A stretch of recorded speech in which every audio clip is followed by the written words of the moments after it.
பரமபதம் விளையாட்டை வாங்க இன்று சந்தைக்கு சென்றேன். கடைக்காரர் இதை எனக்கு கொடுத்தார். இந்த பதிப்பு குறிப்பாக இந்தியாவில் மிகவும் பிரபலமானது. 132 சதுரங்கள், 13 பாம்புகள், 10 ஏணிகள் மற்றும் சில அர்த்தமற்ற படங்கள். ஆனால் பல நூற்றாண்டுகளுக்கு முன்பு இந்த விளையாட்டிற்கு அர்த்தங்கள் நிரம்பி இருந்தன. 13ஆம் நூற்றாண்டில் இந்தியாவில் ஞானதேவ் ரிஷி என்பவரால் கண்டுபிடிக்கப்பட்டதாக இது நம்பப்படுகிறது. ஆனால் விக்கிபீடியா இது 2ஆம் நூற்றாண்டில் இருந்தே வழக்கத்தில் இருப்பதாக பதிவுபடுத்தியிருக்கிறது. அக்காலங்களில் இது மோட்ச பதம் என்ற பெயரில் அறியப்பட்டது. குழந்தைகளுக்கு தார்மீக பாடங்களை கற்பிக்கும் நோக்கத்துடன் இது உருவாக்கப்பட்டது என்று ஆணித்தனமாக கூறலாம். சரி, இது எப்படி விளையாடப்பட்டது? அப்போதைக்கும் இப்போதைக்கும் விதிகளில் பெரியதாக மாற்றம் ஒன்றுமில்லை. தாயம் போட்டால் விளையாட்டை தொடங்கலாம். உங்கள் பகடையில் விழும் எண்ணின் அடிப்படையில் காயை நகர்த்தலாம். ஏணிகள் உங்களை உயர்த்தும், பாம்புகள் உங்களை வீழ்த்தும். இறுதி சதுரத்தை முதலில் அடைந்தால் விளையாட்டை வெல்லலாம். போட்டி திறனில் ஒன்றும் மாற்றமில்லை, ஆனால் அர்த்தமோ அதிலிருந்து உறிஞ்செடுக்கப்பட்டு விட்டது. பரமபதத்தின் முந்தைய பதிப்பின் சதுரங்களில் மனித குணங்கள் பொறிக்கப்பட்டிருந்தது. ஏணிகளோ அல்லது அதற்கு ஒத்த ஒன்றோ நல் ஒழுக்கங்களை குறிப்பிட்டது. பாம்புகள் போன்றவை தீயவற்றை குறிப்பிட்டது. ராபர்ட் சார்ல்ஸ் பெல் பாரம்பரிய விளையாட்டுகளை ஆராய்ச்சி செய்வதில் தனது வாழ்க்கையை அர்ப்பணித்த எழுத்தாளர். இது அவரது வெளியீடுகளில் ஒன்றான போர்ட் கேம் புத்தகம் இருந்து எடுக்கப்பட்ட உண்மையான படம். எனக்கு தெரிந்தவரை இந்த புத்தகம் இந்தியாவில் இல்லை. அமெரிக்கன் உலகத்திலிருந்து படங்களை பெற்ற எனது நண்பருக்கு நன்றி. ஆர்சி பெல் இந்த புத்தகத்தில் கூறுகையில், பரமபதத்தின் அசல் பதிப்பில் 41வது சதுக்கத்தில் கீழ்ப்படியாமையும், 44வது இடத்தில் தற்பெருமையும், 49 அநாகரிக நடத்தையும், 52வது சதுக்கத்தில் திருட்டும், 58 பொய் உரைத்தலும், 62 குடியும், 69 கடனும், 73 கொலையும், 84 ஆத்திரமும், 92 பேராசையும், 95 ஆணவமும் மற்றும் 99வது சதுக்கத்தில் காமமும் பொறிக்கப்பட்டிருந்தது என்று. அதாவது இந்த 12 தீய குணங்கள் உங்கள் வாழ்க்கையை இழிவுபடுத்தும் என்பதை குறிப்பதற்காக. அதேபோல் 12வது சதுக்கத்தில் நம்பிக்கையும், 51வது நம்பகத்தன்மையும், 57வது பெருந்தன்மையும், 76வது ஞானமும் மற்றும் 78வது சந்நியாசமும் பொறிக்கப்பட்டிருந்தது என்று. அதாவது இந்த 5 நல்லொழுக்கங்கள் வாழ்க்கையில் முன்னேற உதவும் என்பதற்கு எடுத்துக்காட்டாக. இறுதியாக எல்லாவற்றையும் கடந்து 100வது சதுரத்தை அடைந்தால் மோட்சம்.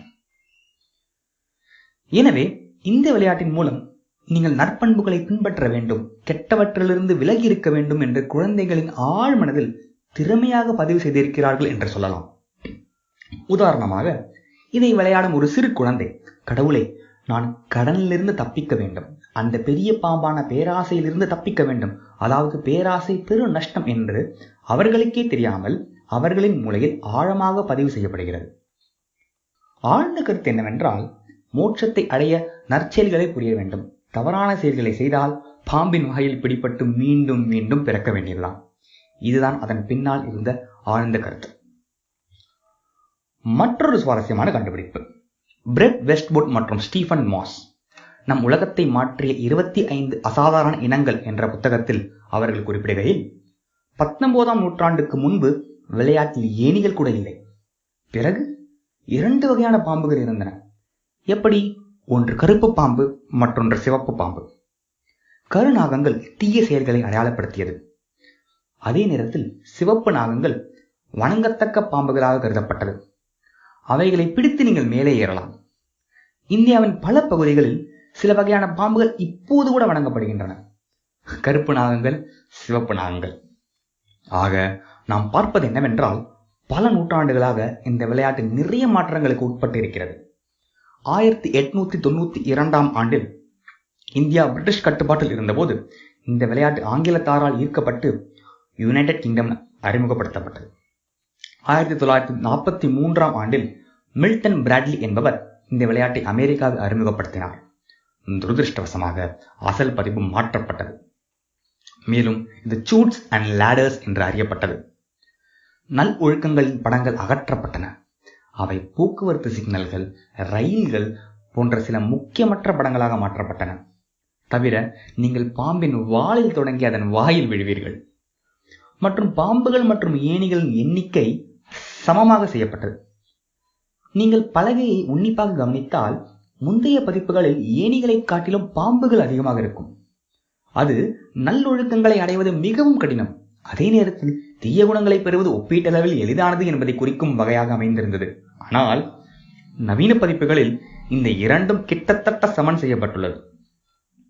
இந்த விளையாட்டு பல பதிப்புகள் மற்றும் பெயர்களை கொண்டுள்ளது. வைகுந்த பள்ளி, சாப் और சீடி, பரமபத சொப்பனம் மற்றும் பல. பண்டைய விளையாட்டு லீலா இந்த விளையாட்டுக்கு முன்னோடியாக இருந்தது.